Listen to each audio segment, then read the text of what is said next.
welcome to the Gun Talk After Show. If you're on hold, stay there. We'll try to get to everybody. Every call from every listener, no matter what the issue or problem, is important to us. So stick around for a little while as we call Tom Gresham back to the microphone and let our hair down a little bit, along with a little help from our show producer, Jim Kinsey, who will offer some words of wisdom, and Gun Talk Tech extraordinaire Michael will be checking in. And now, once again, here's Tom. All right, this is, in fact, the After Show. Tom Gresham here. I just spent a little time going over to the John Lott website and throwing some money into the kitty there. I'm hoping that a lot of folks will do exactly that. All right, let's call roll. Who do we have here? Michelle. Got Michelle. Michael. Yes, sir. James. James, Bob, I'm here hiding. Bob and Tom and Ted and Carol and Alice or something. I don't know. It's a flashback from the 60s. I don't know. Jim might understand. He's the only one. Well, I don't know. Michelle might remember that one, too. Ooh. Not good. Oh, that left a mark. That's gotta hurt. Yeah, that's gonna leave a mark on me when I see her next too. I can't believe you said that. Oh gosh, Michelle, I got to ask you. You're talking about the students for concealed carry on campus, and your first comment was, yeah, if you talk about all these sexual assaults, because that's kind of in the news a lot these days, isn't it? It is. They've been doing a lot of conversation with the amount of sexual assaults in college campuses. And to me, the CCW and being able to carry any kind of permit, this is a no-brainer. Well, it is to us, those of us who understand that there's no real downside. And the other thing is, you know what, a lot of people get lost on this because they keep thinking, wow, you can't have 17, 18, 19-year-olds. Well, but you know what?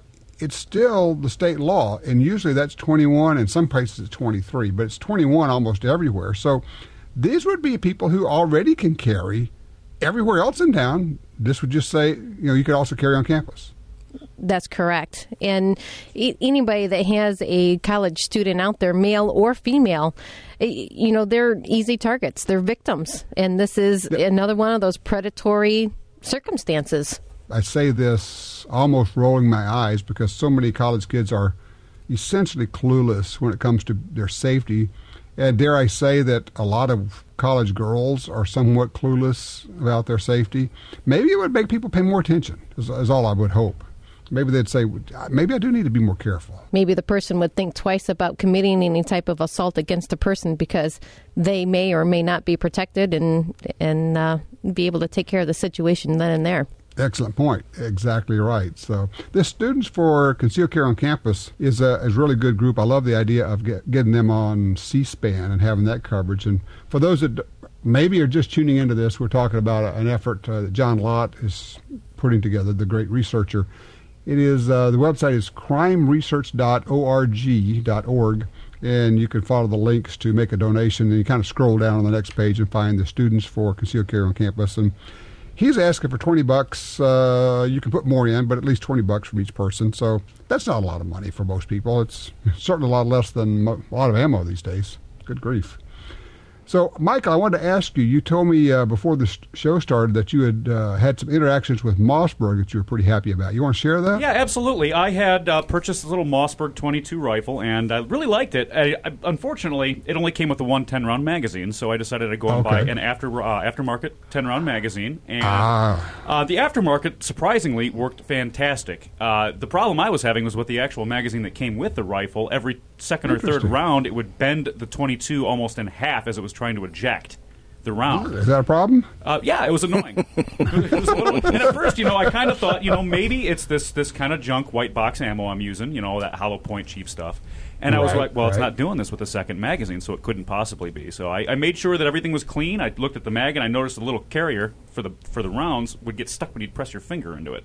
I'm like, this doesn't seem right. And there was no burrs I could see or anything, so I contacted Mossberg over email. The next morning, which I thought was surprising, I got an email back saying, send the whole rifle out, we'll get it serviced. And I said, well, look, postage, insurance, I really would rather not send the whole rifle out because I'm sure that it's just the magazine. So they said, okay, well, just copy your email, send the magazine out to us. Cost me $2 to send the mag, and I got it back less than a week later. I think it was exactly a week later.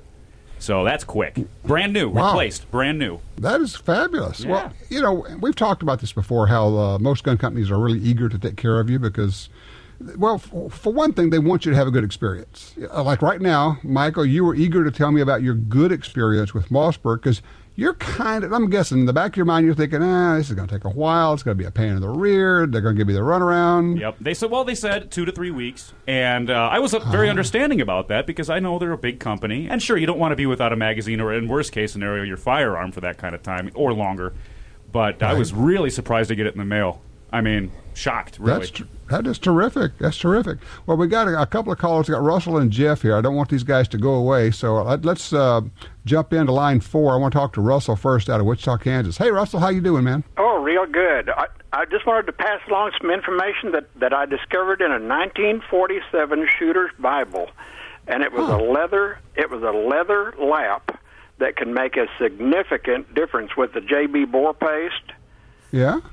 Yeah, okay, and the reason why I found this out sounds kind of crazy, but I had a little North American Arms mini 22 revolver, and the barrel lit it up real bad after about 20 shots, and so I thought, I'm just going to take a little leather washer and put it between the tip of my cleaning rod and this a brass screw that I screwed into the cleaning rod.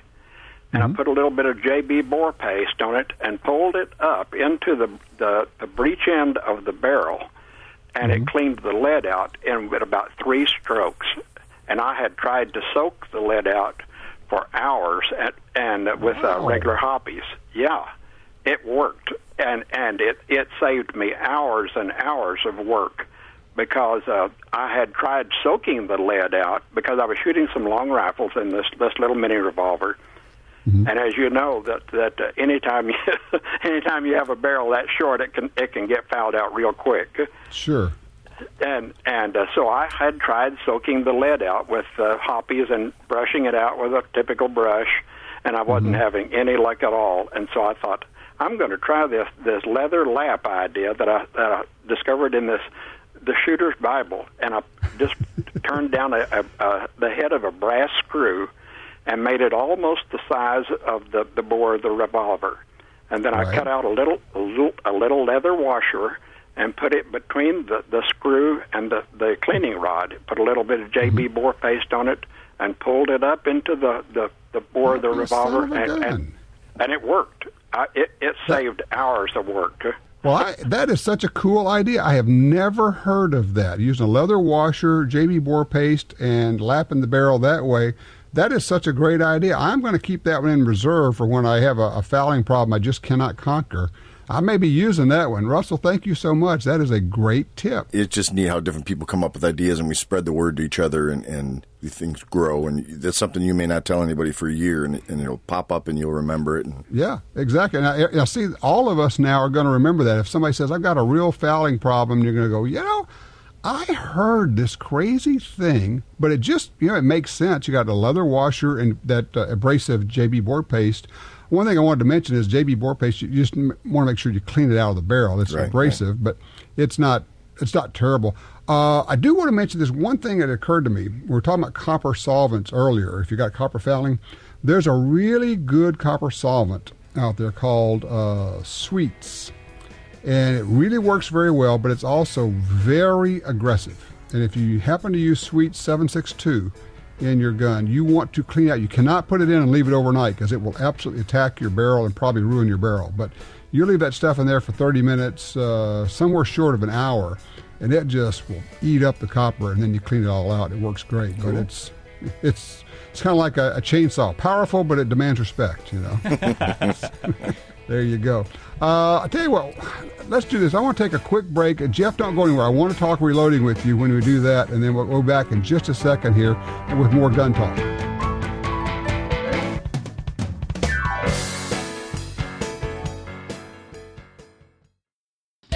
The XDM 3.8 Compact from Springfield Armory is 2 guns in 1. Use as your concealed carry gun with a compact magazine and use the extended magazine for home defense. Carry 13 rounds of 9mm in the compact magazine and a whopping 19 rounds in the extended magazine. To see the entire family of Springfield Armory XDM pistols, go to SpringfieldArmory.com. That's SpringfieldArmory.com. All right, we are back now, and I do want to get to Jeff because he's on the road and I don't want to lose cell phone service somewhere. Jeff, how you doing, man? I'm doing great. How are y'all? Good. I'm looking at this note here. You took a reloading class. Where was that? I'm actually cashed in my Christmas present from my wife this past weekend. Cool. Took me a while to get on the calendar and all that, but it was something that I'd wanted to do. I'm on the way back from North Texas Rifle Precision. Had a class with Josh up there this past weekend, and I'd kind of been dabbling into reloading over the last year or so, and with the help of some friends, and I wish I'd have done this sooner. This class is, the first day is developing a load, and this was specifically geared towards long range shooting. So we worked up some loads on the bench, and this morning we went out and tested those loads. And Josh just did a great job on showing me how to measure my chamber and just all kinds of different things. But to go out today and find that sweet spot, and we'd also loaded up just a bunch of extras to shoot, and then to go out and consistently hit steel at 900 yards. Holy cow. To say I'm excited is an understatement. I mean, I'm like a kid on Christmas morning, and wow. I had an awesome time. And I'm gonna Josh took some pictures of me and stuff. I'll send you a pic on the Twitter account, and good, of me in front of my 900-yard steel, and with 15-mile-an-hour winds, and him just really explaining to me. Today was more about shooting. But putting into work what we did yesterday, and then him giving me just quick technique adjustments and stuff, and you're right, you're just dead on with training. And part of this was learning how to reload, but the other part was training and having him just right there in my ear. Yeah, having a coach talk to you. So, Jeff, what caliber are you shooting? 260 Remington. 260. Now, that's interesting because we've been talking about the 6.5s. That's a 6.5, of course. One of the things I was going to mention to you is that the techniques of loading that you learned in this class, which are precision reloading, loading for really accuracy, those are going to stand you in good stead because you guys probably talked about bullet seeing depth, I'm guessing? Yes, sir. Yep. Yeah, so you figure out your bullet seeing depth, you measure that, and you're using good precision techniques on reloading. Now, let me ask you, when you go back, do you already have a loading setup, or where are you going to set up your bench? I've got a RCBS single-stage press. I've got lots of asterisks on my notes that I took yesterday, and that's all stuff to buy. This is going to end up costing me some serious dough. The cheapest part was probably the actual cost of the course, but I can see that there's some stuff that could really improve, and I wish I'd have taken it sooner because I've got stuff that I'm going to have to eBay, I guess, because there's just certain things that that he showed me that now make a lot more sense that I didn't need to have, and better stuff to have for doing long range. Well, it's that old deal of, if you buy the good stuff early on, it saves you money because you don't have to buy the bad stuff and then buy the good stuff and get rid of the bad stuff. Right. Yeah, that's the boat I'm in. Yeah, well, we've all been there. Welcome to our world, Jeff. Story of my life. Yeah, I mean, I'm sure everybody's sitting around here nodding, going, "Yeah, we've all done that one," and also just discovering reloading. Guys, I don't think either of you do much reloading, do you? We do quite a bit of reloading in our family. Yeah, I knew that you did, but then again, it's that's kind of a given where you come from, Michelle. Right, but one of the most interesting things I think he had to say was the precision reloading is one thing, but the precision shooting on the opposite side, yes, it'll save him money in the long run. It'll save him money sighting in. Right. But the upfront cost is there. But I tell you, it's spectacular differences with precision shooting. Okay, Jeff, I got a question for you. The actual coaching part, and you've heard me talk about this before, of what a good trainer can do for you, and whether it's shotgun or pistol or rifle, if you would just address for a second the incredible value of somebody who really knows what he's doing and can teach this stuff, and how he can get you on target and make you a good shooter so quickly. there was things like he termed it driving the rifle and learning how to drive the rifle and putting together that mental checklist, much like you do as being a pilot. You've got your checks that you go over before you do anything, and before you press the trigger to the rear, you make sure that you're square behind the rifle. The way that he showed me how to grip, I've got a thumb hole stuck on it that I love, but now I don't even use the thumb hole with the grip technique that he showed me. And I'm indexing my fingers and my thumb in the exact same place. I've got spots of where I can exactly index now. The way putting the pad of your finger in the correct place on the trigger and explaining and showing, we actually saw it, that, if you're on the tip of your finger versus way towards that first knuckle, how it's going to cause the gun to move, or the impact to move left to right. Yep. Showing my breathing, he said, I can tell, he said, I was watching you, and this is the result on target. I had a vertical string, and he said, you didn't have your breathing correct. You were rushing the shot, and so my stringing went vertical because I was going up and down and not pausing at the correct time, and just in things like that, and bolt manipulation technique. I mean, it was just it all just kind of came together. Well, what you're describing is what I've talked about a lot. And honestly, it's hard for us to describe it. Now it's going to be hard for you because you're going to become an evangelist, just like I am.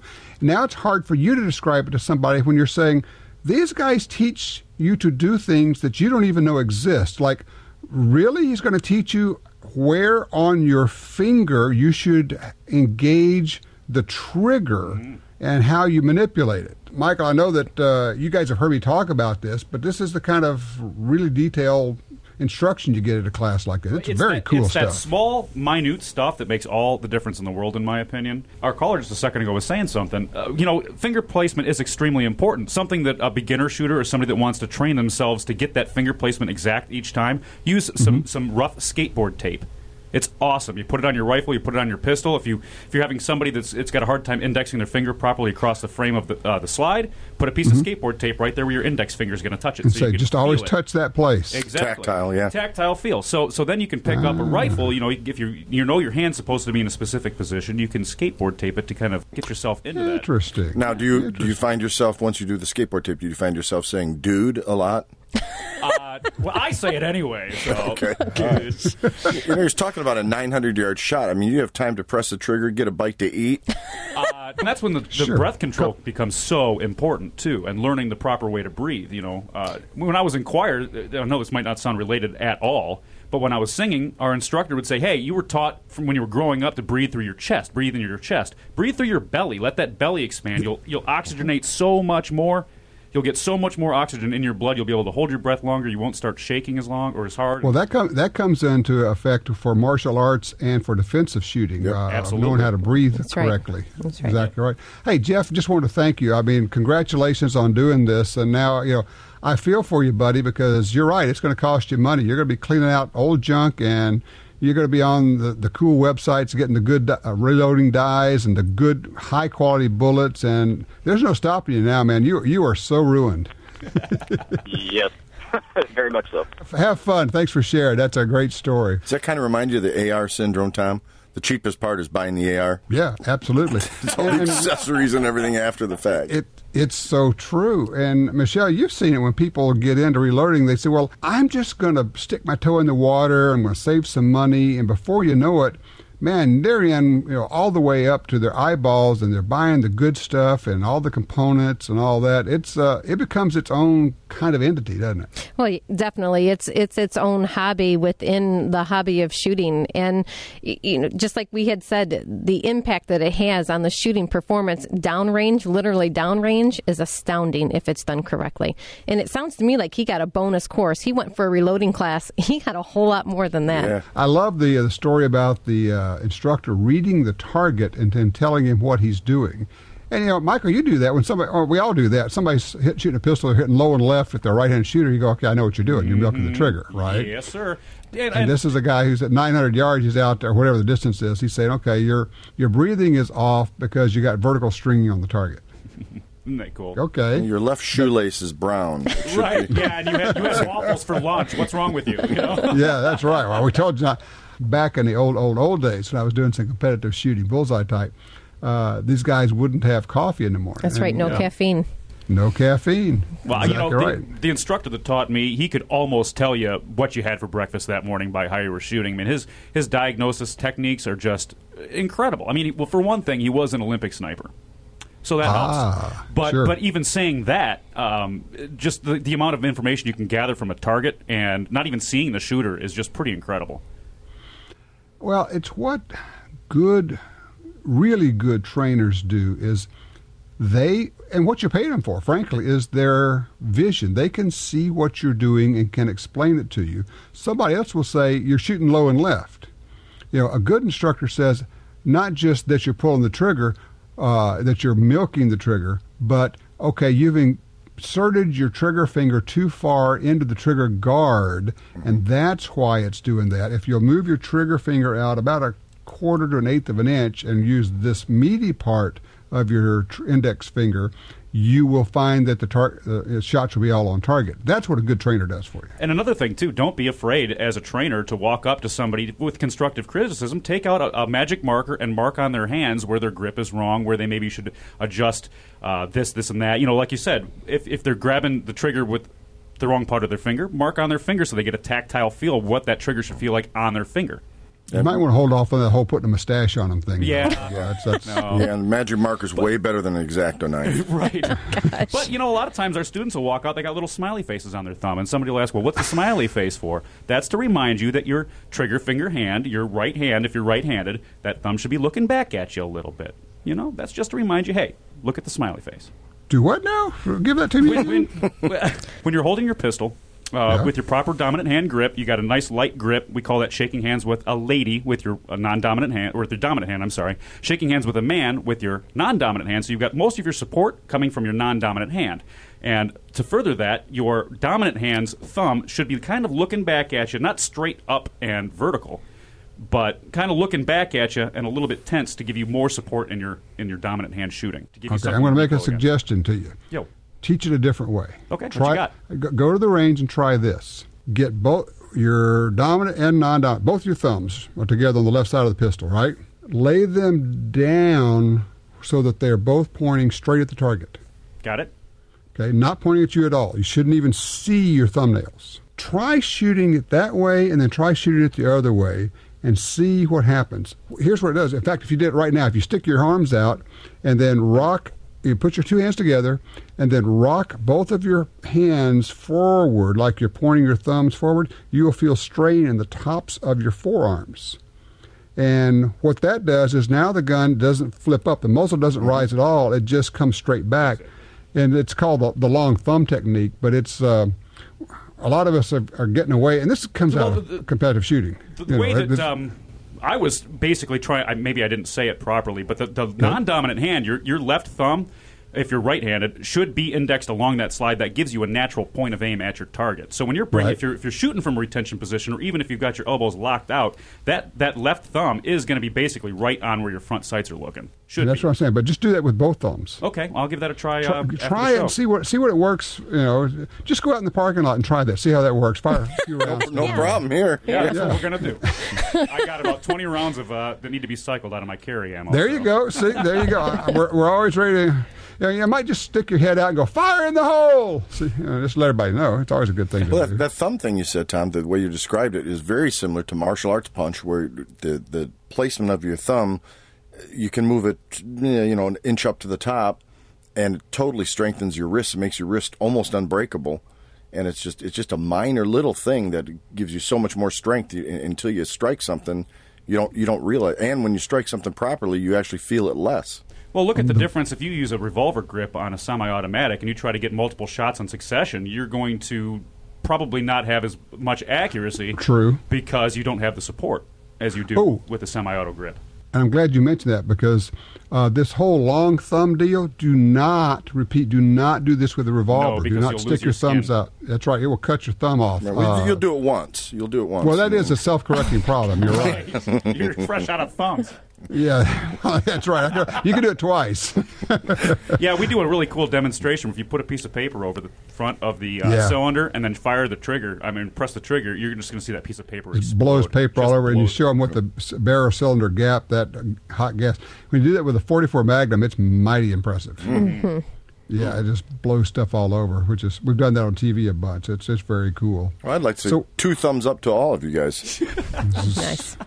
Thanks a lot. So what are you guys going to go shoot this week? What are you doing? I'm going to head out back after the show, and I'm going to try something. Okay. Yeah, just see what you think. It's I picked that up from the competitive shooters, and what I found was that with those thumbs pointing forward, you're basically straining to rotate both your hands downward almost.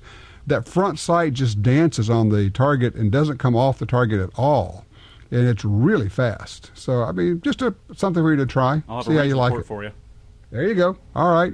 Well, you guys have a good week. I'm kind of had my bucket list thing with the P-51 Mustang flight yesterday. That was very cool stuff. Got to roll a Mustang and do that. So, actually, you know what we're going to be doing this week? We're going to go out with somebody from Stag, and we're going to be shooting a bunch of their new guns. Oh, and by the way, I got to get this in. I just had an email from somebody who says that whole 14.5-inch barrel thing on uppers, he says people are probably putting those on AR-15 pistols, which would be legal.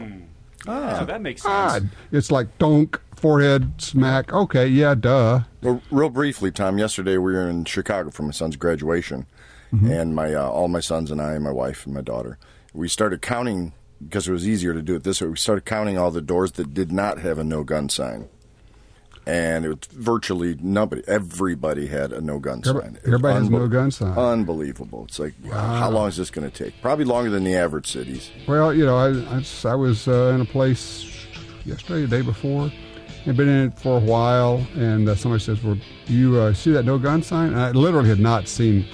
I'd been sitting in there, and it's true, I did not have a gun on me. I did have more than one, so it wasn't a gun. So that would be my defense. No, sir, I don't have a gun on me. I have 3. No, okay. No, well, he said, well, I assumed that you would have ignored it anyway. I said, no comment.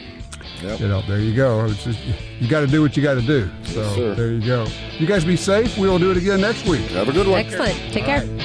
Now, wasn't that fun? You'll probably want to join us again next week for the Gun Talk After Show. It comes up right after the radio broadcast right here. It's where Tom and some of the crew and staff stick around and let their hair down a little bit, doing what they do best, talking about guns. We'll see you right here next week.